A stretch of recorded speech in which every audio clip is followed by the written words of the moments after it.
Transparent Moments. I'm Angela Tipton, and we're going to talk about one of my favorite subjects today. Yes, I am Star Moore, and we are going to talk about beauty and makeup and looking pretty and all that. I have a special guest with us today. This is Devin McCauley, and she is like family to me. I have been knowing Devin since she was like my daughter's age, like Kiki and I at 16 and 19, and even younger, like 9 and 10 years old. So welcome. Thank you so much for saying yes to come. Tell us a little bit about yourself. My name's Devin. I'm an esthetician. I do facial, skincare, and I've recently transitioned into body treatments. And so I do the laser lipo, cavitation lipo. Cavitation. What? I've never heard of that, so that's a new one, like the hip dips. But basically, I'm like on a wellness kick. Okay. So I'm trying to incorporate that, maybe like a med spa type of thing. Oh, nice. But cavitation lipo, so is it like sucking fat out of cavities from your body? Right. No, That's it what it uses sounds like like. a probe device, and it uses sound frequencies, and it breaks up the fat cells, and it doesn't harm like any of the surrounding tissue, and it only basically just targets the fat. Okay. Wow, that is interesting. Interesting. Very Okay. interesting. So I am a fan of Love and Hip Hop Atlanta, and you guys don't watch sometimes maybe. Okay, so Never. there's a girl Spice from Love and Hip Hop Atlanta, and she recently came out and said she wanted to bleach her skin. Like that was actually something she went through on the show, and I was just like, wow, like it's really people out here that don't know that they are enough. Right. Because you have to be in that space to want to do something that drastic to Right. yourself. In your industry, have you ever like heard about that or experienced that personally or? I've heard about it, but I haven't I've never had a customer say they want to be lighter, but I know that it does go on. Okay. But, so. I mean, it's interesting from a perspective of a white person who gets spray tans. Oh, to be darker. Yeah, I feel like in our culture, we're envious of dark skin, and it's like you want to lay out, and there's tanning lotions, and there's those horrible things called tanning beds. Don't go to them because I look at some of my people who go to tanning beds, and they look like they're 100 years old. They're horrible for Like you. leather later. Yeah, they're not good for you. Don't do that. But I feel like, we want to be darker, and I definitely lay out in the sun with sunscreen on and go spray tanning to it looks healthier. And then you have this other extreme where it's like people who have beautiful dark skin and they're trying to get lighter, and it's like there's just such a dissatisfaction with what God gave us. Right. It's Yeah. a problem. That is definitely. And I wish I could be happy with like how pale I normally am. I wish I could. So I don't know. It's almost like with plastic surgery. How much do we get to judge people? Right. Yeah.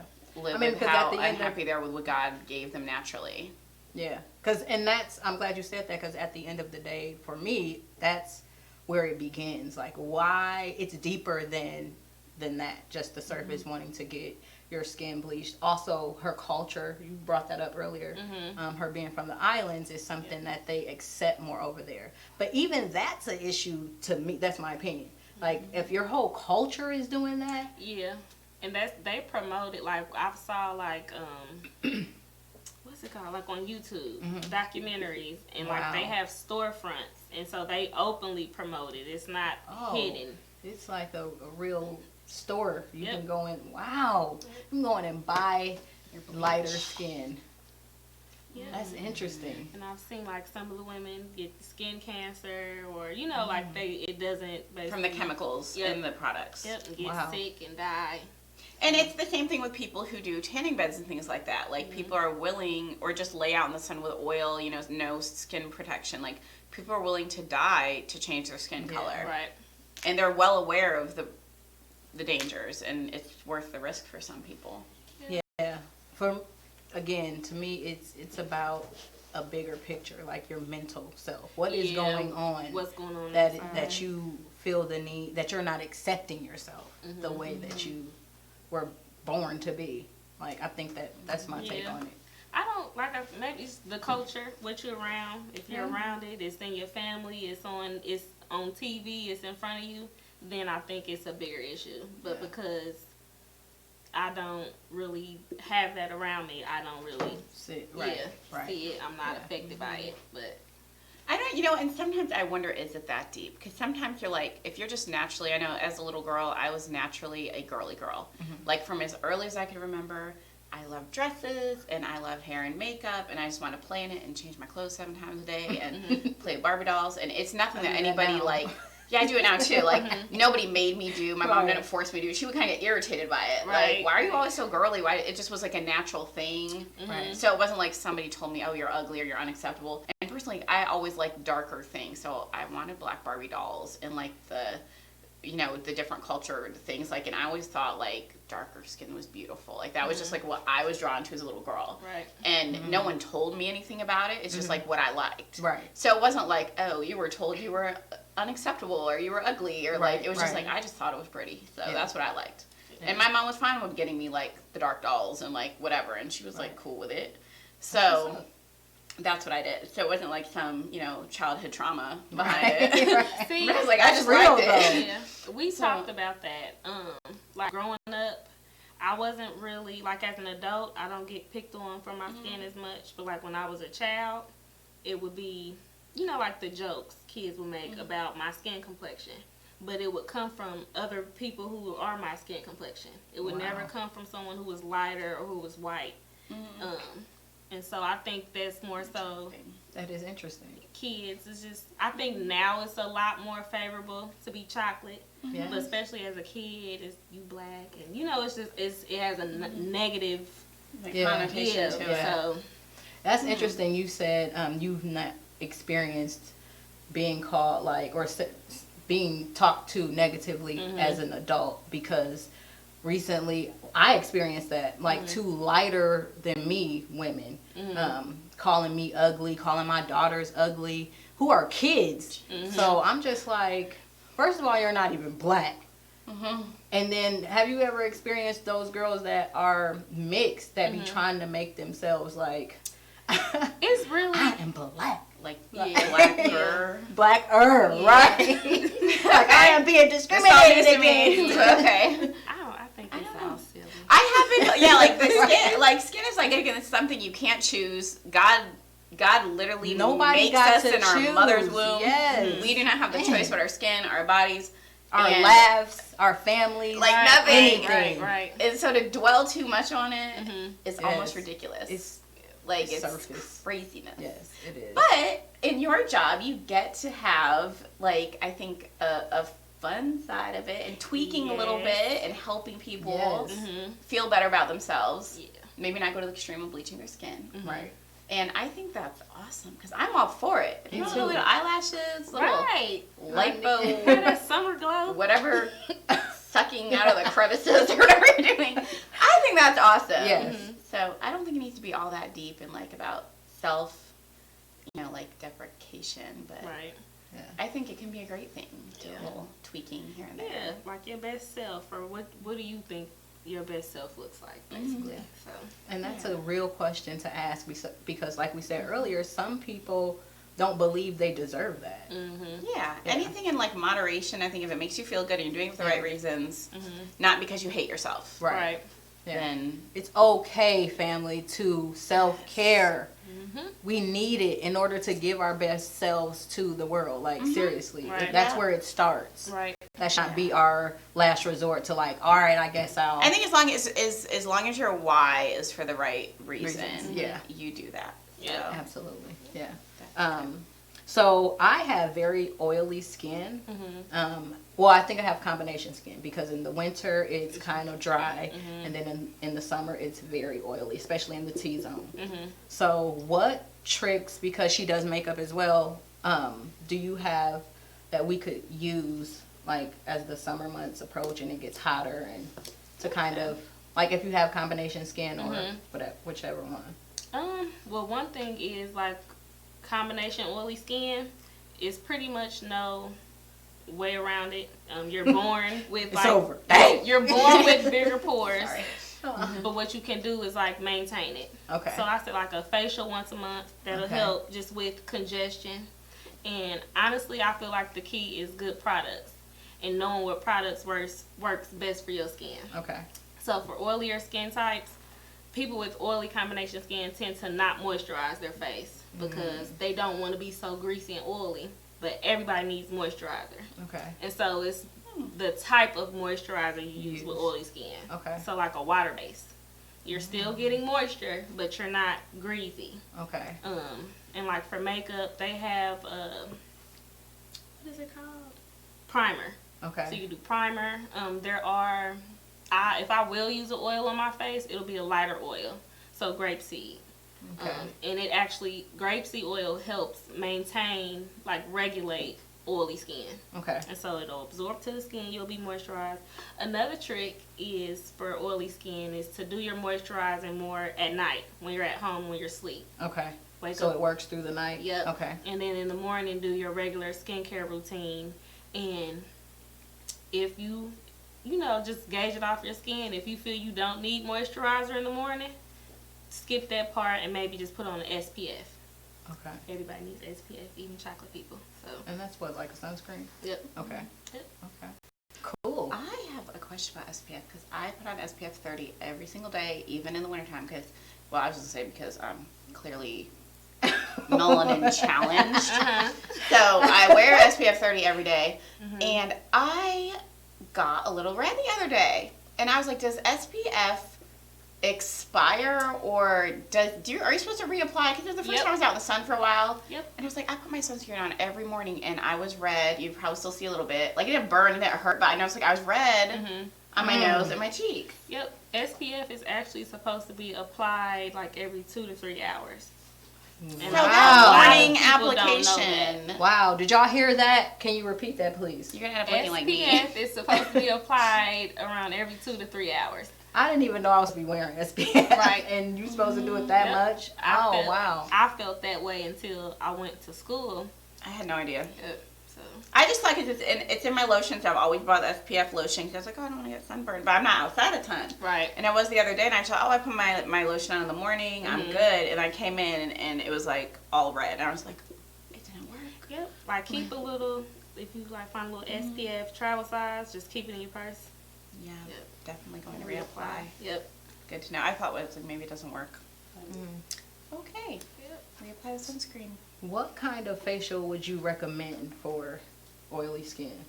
Because you offer so many different ones. And when I was looking, I was like, I don't know what Right. to choose.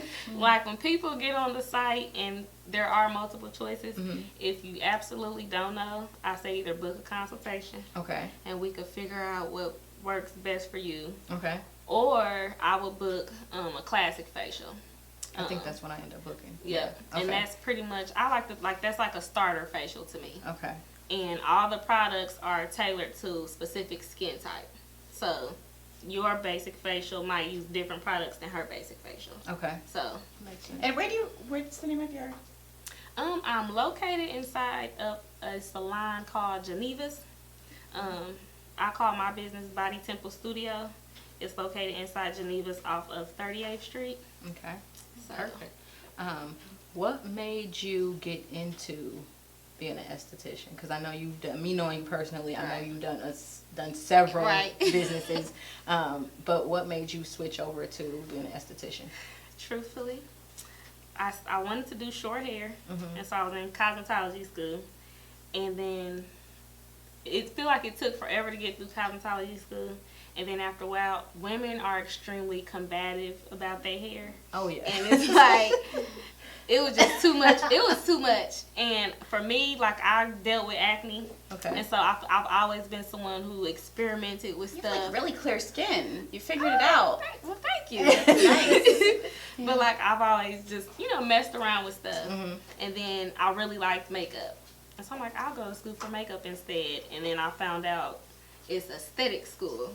Okay. And so that's when I got into facials. And I'm like, this is up my alley. Like, I like this. So, Yeah. Because I know you like doing the blackheads. And yes, that's you my post. favorite.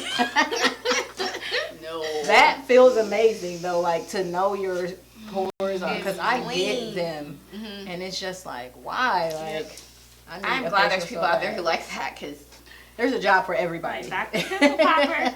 I'll be a That's veteran. oh gosh, I couldn't do it. Mm-mm. So you said you do something that like freezes the fat, right? That's cryo. I do Cryo, something okay. similar but different. Okay. So tell us a little bit about that. Laser lipo, cavitation lipo, like spa services. What it does is it uses sound frequencies. The cavitation does. It uses sound frequencies to break up fat, and then like you expel the fat through your lymphatic system, or like it turns it into the easiest way is like energy, so you can burn off whatever other fat is released through the lymphatic system from like working out, drinking water. Okay. So it doesn't just, it's not a quick fix to somebody wanting to. No. Okay. No. So they have to be Put eating in right. work. Okay. Yep. All right, cool, because I could use some of that, I'm sure. With like you being in businesses, how has your family supported you through this whole journey? I would say verbally. I feel like everybody does their part. Okay. So as far as like my sisters and my mom, they, you know, everybody want more help. You know, Right, everybody right. want, I need some money so I can invest in this and invest in that. But people help the way they can. Right, And right. so I say my sisters repost my stuff and shout me out, and we do this for each other. Absolutely. So I That's appreciate good. that. That's good.